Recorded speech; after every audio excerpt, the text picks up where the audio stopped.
उनमें से कोई एक खड़ा होकर आ जाए कि हाँ भाई मैंने ये किया, प्रसन्नता होती है। कौन तुम्हारी सहायता करता है? देवता को सब छीनते हैं, एक संत ही तुम्हें बचाते हैं। जिसके घर में संतों का आगमन होता है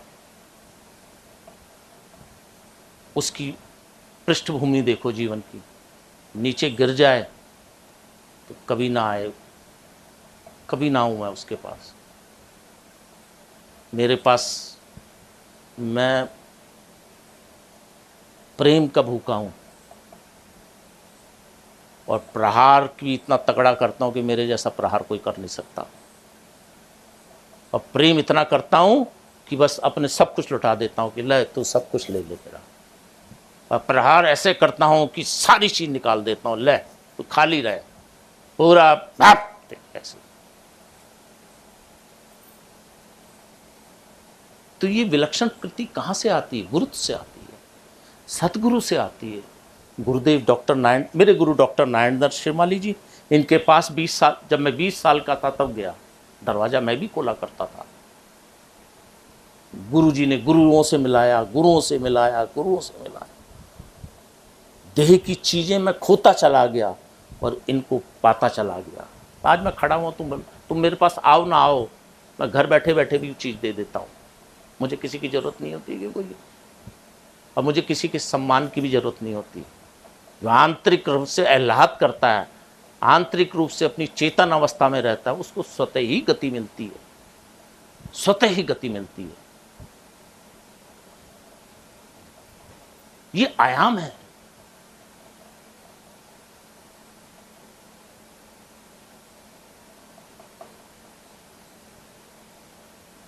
श्रावण मास चल रहा है, भगवान भोलेनाथ जी का, शिव जी का।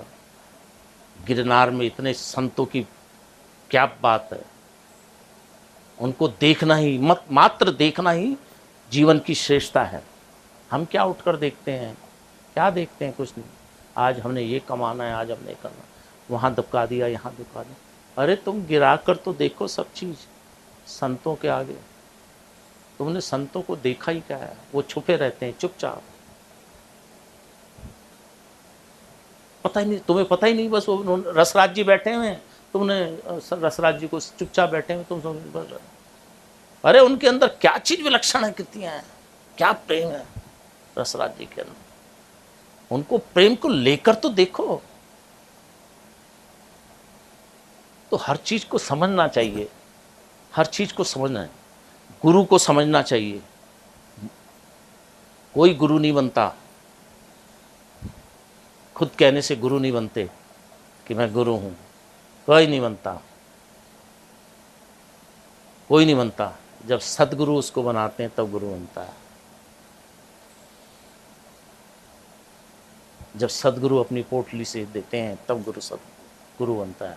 और जो साधक गुरु बनता है वो हिचकता है कि मुझे गुरु मत कहो, मैं भी नहीं चलता, मुझे नहीं पसंद कि मुझे कोई गुरु कहे। और सदगुरु कहला देते हैं कि भाई तू माल तेरे पास है,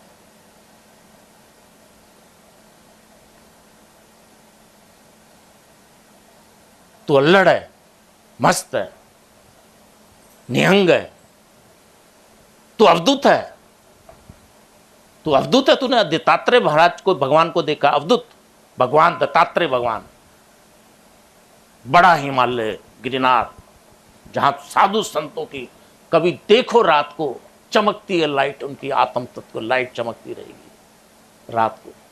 उन लाइटों को देखो तो पता चलेगा अरे बाप रे, कितने साधु सन्यासी हजारों सालों से तपस्यारत हैं। उसको देखो तो सही, उसको देखोगे नहीं, उस साधु सन्यासियों की उस विलक्षण वो लाइट को नहीं देखोगे, उनके प्राण तत्व को, जगमगाते सूरज को नहीं देखोगे तो तुम आगे कैसे बढ़ोगे? और उनमें से किसी के आगे दंडवत प्रणाम होना, तो उसको लेना, उसकी शिष्यत्व, उनके आगे शिष्यत्व ग्रहण करना, उनके चरणों में लोट पड़ना, तुम आगे बढ़ोगे। ऐसे नहीं बढ़ सकते। चले और गिर गए, चले और गिर गए, थोड़े लोभ में गिर गए, आगे गृहस्थ जन्म भी, गृहस्थ आश्रम भी अच्छा है, गृहस्थ का परिपूर्णता के साथ पालन करना चाहिए, किंतु साथ में गुरुत्व की भी लहर में जाना चाहिए। गुरुत्व मतलब योग, भक्ति, इसको समेटते हुए किसी के पास सब कुछ हो जाना, मस्ती, आनंद, आह्लाद, कुछ ना तुम्हारा छुपा रहे।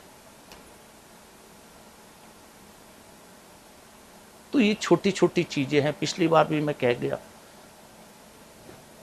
मैं फिर कह देता हूं, बार बार मजलिस लगाने से कोई फायदा नहीं।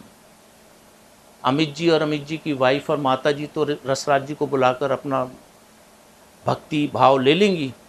हर व्यक्ति को ये सौभाग्य कोई नहीं कौन बुला सकता है संतों को? कौन है जो ऐसा परिवार संतों को बुलाता है?